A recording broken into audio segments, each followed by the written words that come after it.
I'm Greg Hunter. Welcome to USAWatchdog.com. With us, the great geopolitical and financial cycle expert, Charles Nenner of the Charles Nenner Research Center. Charles Nenner, thank you for joining us today from Amsterdam.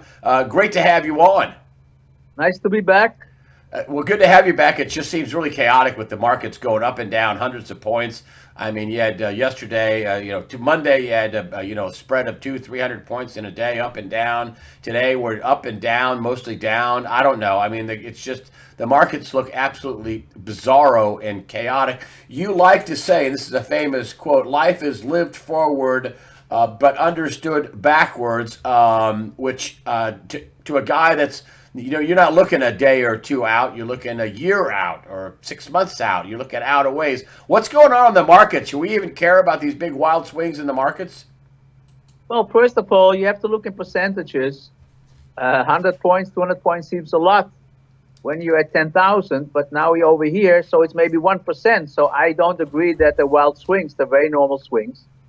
And if you understand the mathematics of the market, I mean, everything is totally the way it has to be. And I always stress to people, instead of watching the media who come up with stories, why don't you buy a book and try to educate yourself, and then you understand why the market goes up and down and how much it goes up and down. So everything is under control. Everything is going the way it has to go.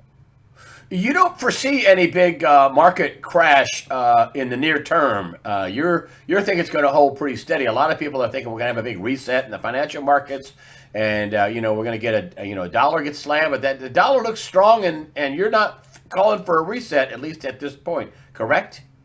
Well, it's always emotional interpretation of the people at the top. When I said the cycle tops by the end of 2017.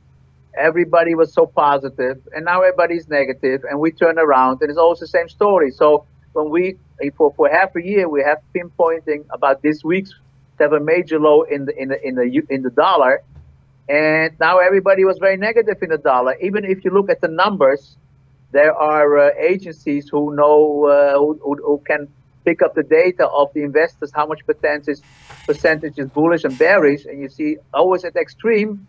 The whole thing turns around. Now, so our work is that it doesn't work.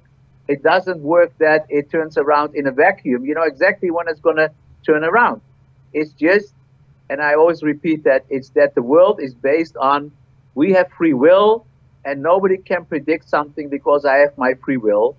And I say I'm not so sure about the free will, and especially if hundreds of millions of people are investing, they equalize each other out, and there's no free will. So the only thing you have to know is what their so-called no free will is, and plot it out, and then you know exactly what's going to happen. What's going to happen with the dollar? Is the dollar going to get stronger? It looks like it has. Yeah, the dollar cycle bottomed, and the euro cycle topped, and now the whole thing is turning around. Now, you can explain it, but that's not my work. One of the explanations is that the difference in interest rate short term between the euro and the dollar is the biggest difference in 30 years. So that could be a normal reason for the euro to be weaker than the dollar. But that actually is not the reason, because we pinpointed that cycle low and we didn't know why the dollar is going up. It just has to go up because the time is there. And what about the gold market? You're not really bullish on gold, at least near term. Long term, I think you are, but I think near term you're not. Correct. What about Correct. gold? All the time we said after the summer the bull market should start, and we expected to pinpoint exactly when it's a good buy, but it's too early right now. So you're long term on gold. Why? Long term bullish on gold. Why? Well, you always ask me why, and I just try to talk with everybody in what people understand is. I would say I still think there's no inflation. I think we're going to get a crisis, and people don't know what to invest in, and so they're going to buy gold. Fair enough. And what do you think going on? You wrote about the Chicago murder rate. You wrote about how they describe Syria. Is it a war or an intervention? And basically you wrote about, you were touching on, you talked about this in the pre-interview too, about how people are psychologically programmed by how the media puts out words and how the media frames stories. Is it a war? Is it an intervention in Syria? What's going on with what we're seeing in North Korea, Syria, and the Chicago murder rate? Well, I gave a couple of examples. I said, for instance, you can talk about illegal immigrants, or you can talk about aliens that not have their papers yet, and it sounds much nicer. You can talk about Syria is a military intervention or there's a war. And I gave it as an example because another example is that if you watch the financial media, you hear the whole time, well, there's going to be some inflation and interest rates are going higher. Which stock are the best to buy right now? And we never hear which stock should we sell. So they set up for the small investor a situation in his mind that buy, buy, buy. And if they would say the whole day sell, sell, sell, people would think maybe I should take profit and sell. And the people should realize that they're not thinking independently because they're bombarded by all these people who have interest in it. Now, the people who have interest in it to keep everything going are the people who make money out of the whole system. So I wrote about it that if my work that predicts all the financial markets without talking all the nonsense around it would be accepted, then a lot of people in the financial business will be out of work. So they find it unacceptable because they make a lot of money. Brokers make a lot of money. They don't know anything. And they just talk nonsense all the time. Or not nonsense, they think they say something. The whole day I hear that this stock is going up because there's a takeover, this, that. So do people really think that the big investors didn't know what's going on? If you watch television, oh, now you're going to buy because CNBC talks about a certain stock. It's just a hopeless situation. And I feel sorry for people who invest their money. I mean, now I had a nice ride, but soon the whole thing is going to tumbling down. And they just listen to all these things and they have no clue how to invest. So I always say, why don't you follow us, learn how to do it. We're not going to charge you in the beginning. Just to see what is possible has nothing to do with what they tell you. Well, and you talk about, let's talk about that. You just touched on the whole thing is going to come tumbling down. What do you mean by the whole thing is going to come tumbling down? Well, let's take a couple of things. First of all, I think soon or right now, this expansion is the longest in the financial history. Now, to say that it will continue is the same thing as not agreeing with me when I say if you go back 100 years, every year that ends with a 7 is the market crash, because that's what happens. Or to say if unemployment, made a big deal out of it, if unemployment is 4%, economy is strong, is good for the market. When I showed that every time unemployment is 4%, you have a market crash. So now you got this situation. This is the longest expansion ever. So what? You think it's going to be even longer? So what are you playing with? You're just gambling with nonsense. So it's over. Then you have the inflation story. Now the inflation story is brought about by people who don't do the historical homework, who remember for the last 30 years there was always inflation. So they continue to talk about inflation. And I prove that most of the financial history shows that deflation is the norm. But they don't study the economic history. All they remember is inflation. So they continue to talk about inflation. And already for 2 years, maybe remember they talk about inflation. There's still no inflation. The inflation in Europe is like 1.3. I published, you see, a B chart, and I say, soon copper is going down and crude is going down. And we have a deflation problem, not an inflation problem. Now, in order to know if you have to invest in bonds or not, you really have to know that. But if you listen to people who don't check history and just think, well, probably it's time for inflation, you're not going to make a nice living. So I feel very sorry, and I wish that I could do something and challenge all the people, where do you get your facts from? Because I always show, if I say something, how I calculated it. But I have no competition because people just throw out there something and nobody says how it gets to it. You said that the bond market is going to take off, which means rates are going to go down. Now we had this little pop up in interest rates, and it's so funny. I was watching people on TV, money managers, and they're saying, and they asked the question on Bloomberg, and 3 money managers, one Asian woman and 2 other guys, and they said 3% 10-year Treasury. Are you a buyer or a seller? And they went buy, buy, buy. So evidently they think the same thing you do, that this is just a short-term little pop up, and rates on the 10-year are going lower. Am I wrong? No, they say buy, buy, buy because they say 3% is maybe a psychological point that it will not go above 3%. But why don't you ask them why they buy? I'm sure they don't have an answer. Well, what would you do? Would you be a buyer, or you're the number 4th person on Well, the I don't chart? know if you watch. We even have a daily Twitter situation.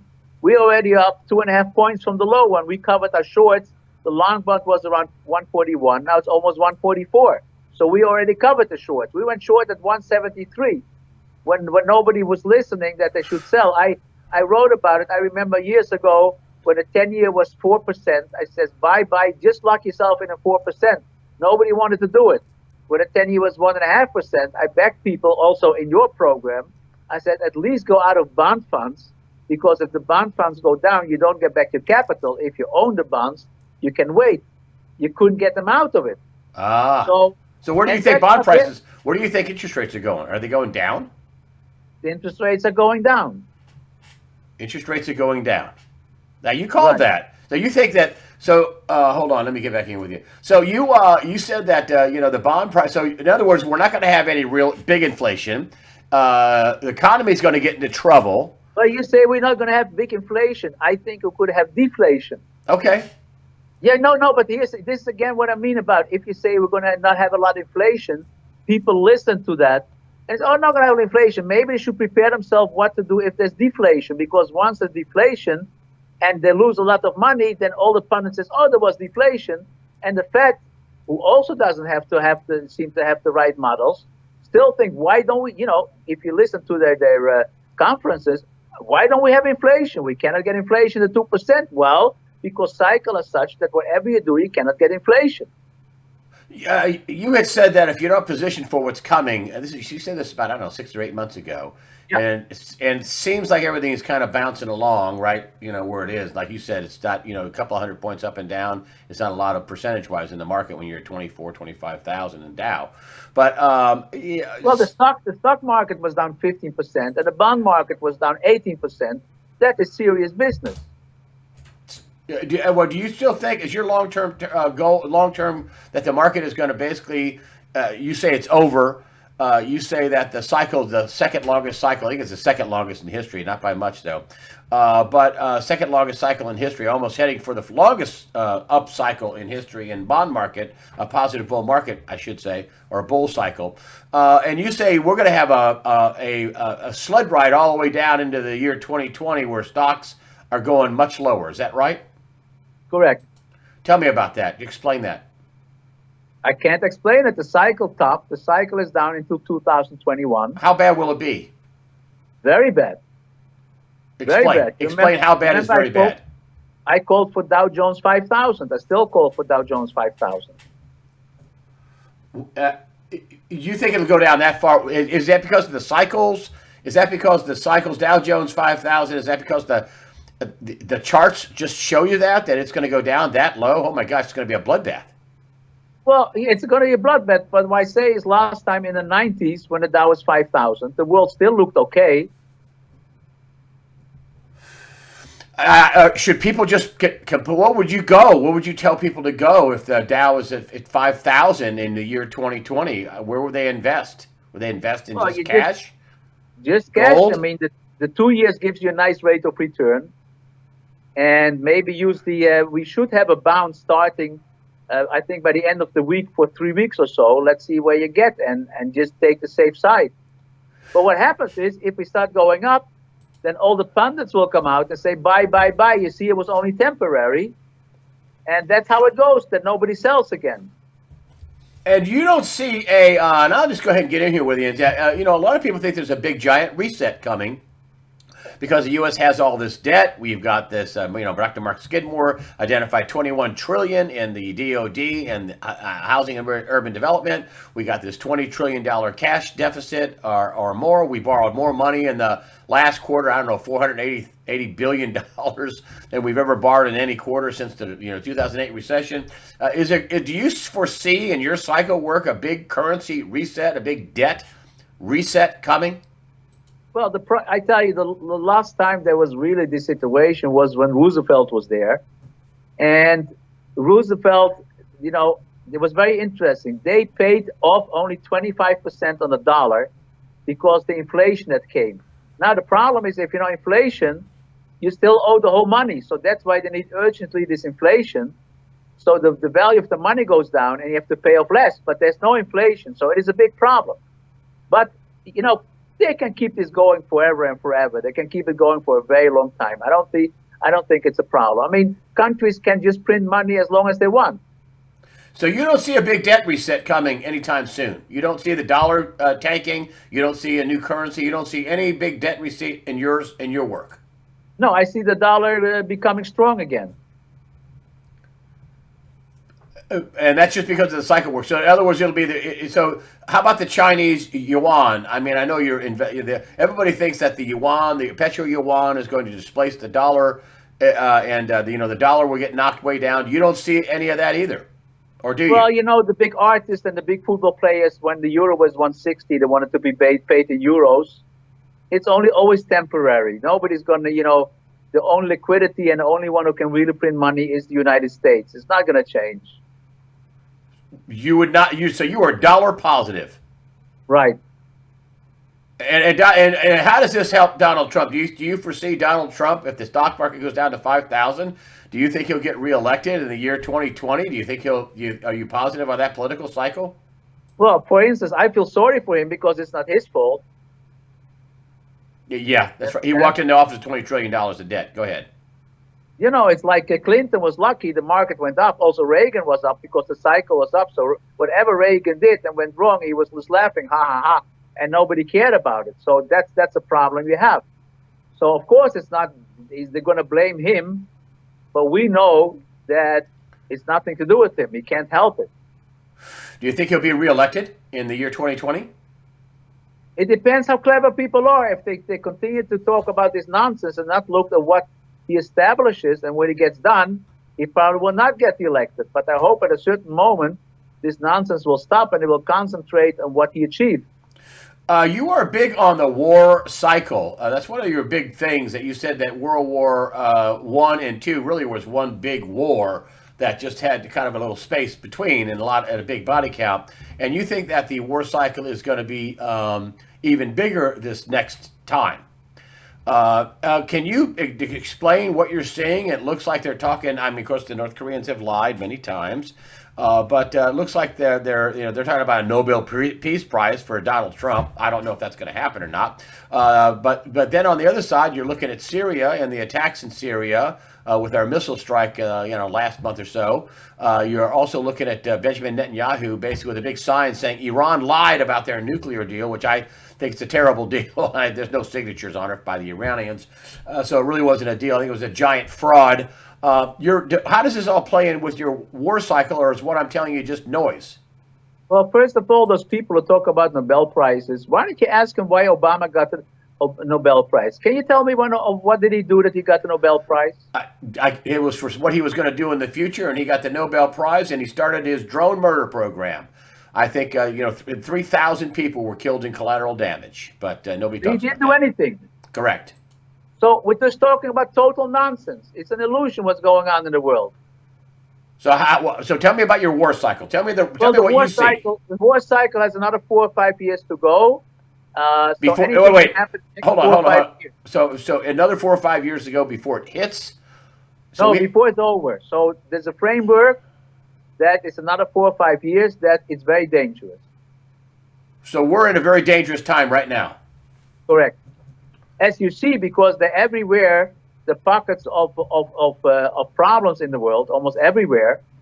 And that's the same thing that a market has all kinds of stocks that start tanking, but the index still holds up. So you see that there is imbalance all over the world and military problems, if it's in Yemen or wherever it is.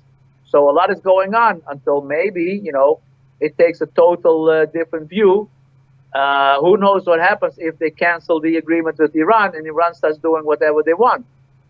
Anything is possible, but so the danger is still like the danger in the stock market is still 2021. The danger in the war cycle is another 4 years.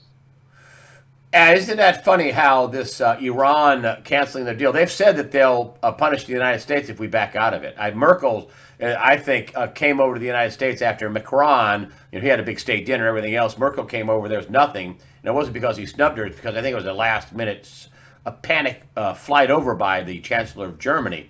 But isn't that funny how this Iran deal is right in the middle of your war cycle? Do you think that's a coincidence?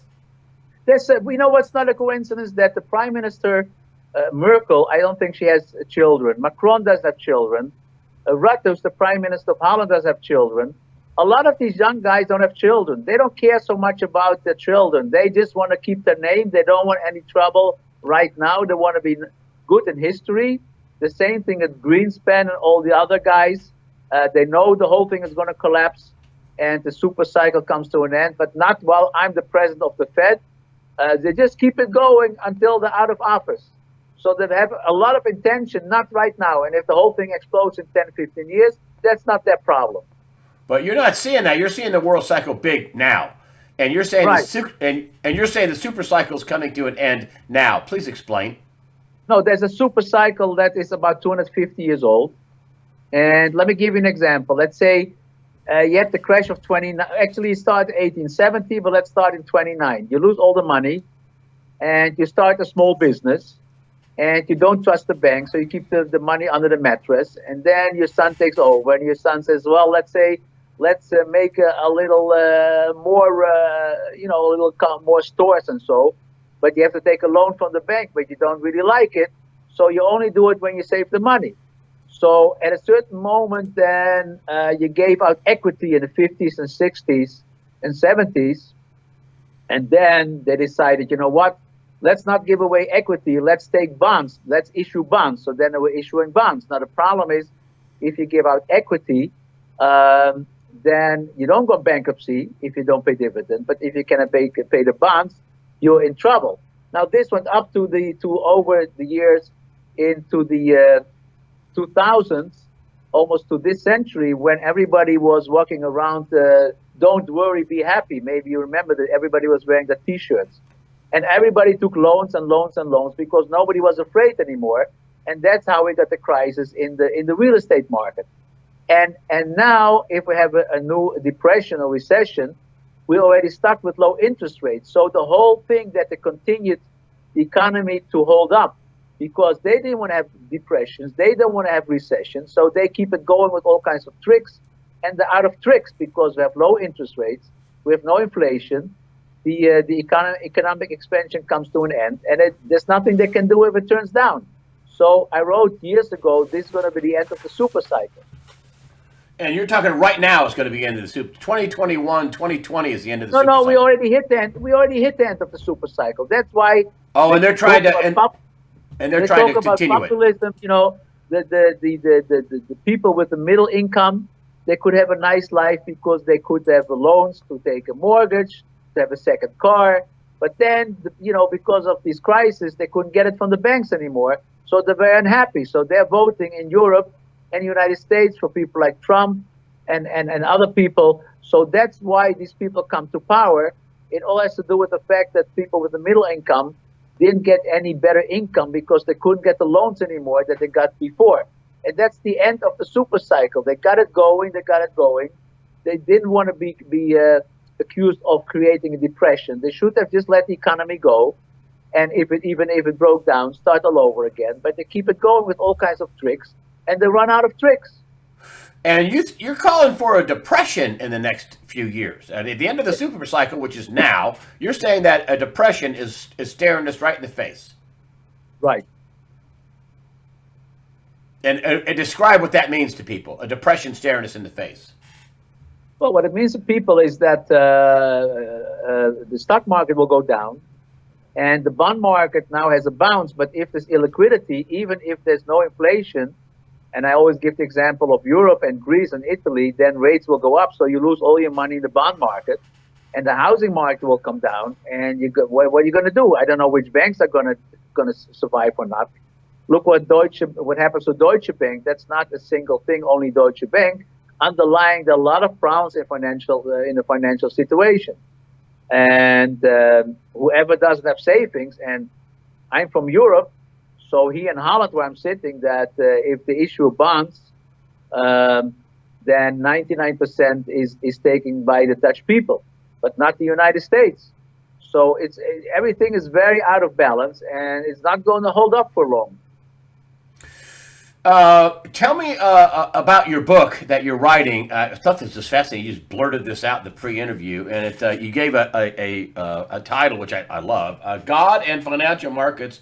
God created everything, and why God created the financial laws too." Tell me about the book you're writing, and it's not coming out for a while, but I still find it fascinating. God and the Financial Markets. Tell me about it. Well, the idea is that if you believe or not, you believe that a certain pattern is in history. So people who believe in God say there's creation. They believe in gravity, they believe in laws of nature, but they think that if million people are involved in financial markets, there's still free choice. Well, there's no free choice. My work proves that, because otherwise, how could we predict when a dollar goes up, how much it goes up, and when it goes down? So it's part of creation. Now, if you think that it doesn't exist, then every day is new. And I always repeat the story. Maybe it's good to explain. When I was at Goldman Sachs, every year we got these PhDs from Harvard, the new people, and I was teaching the class two times a week, because even they don't understand about financial markets. They all have the same textbook, but have no clue. So if I say, we say this and this is going to happen, say, well, what if Obama gets killed or this or that happens? I say, listen, if you say anything can happen, we don't need you over here, because we take somebody for $10 an hour because he can also guess what happens. We take you for a nice bonus because we hope that based on the past, you can predict the future, right? So now if people have to make up their mind, is the past predicting the future or not? Now, if it doesn't predict the future, then don't invest. You have no clue. And if the past predicts the future, then you just need to write models to predict based on the past what's going to happen in the future. And that's what we're doing. So I say it's part of creation. There's no free will in how the world is run. And even if you have a free will yourself, if you're part of the herd of 100 million investors, you don't have free will. So that's why I say God and the financial markets, because things don't move at random. There is underlying theory, and you should know the theory and have the models.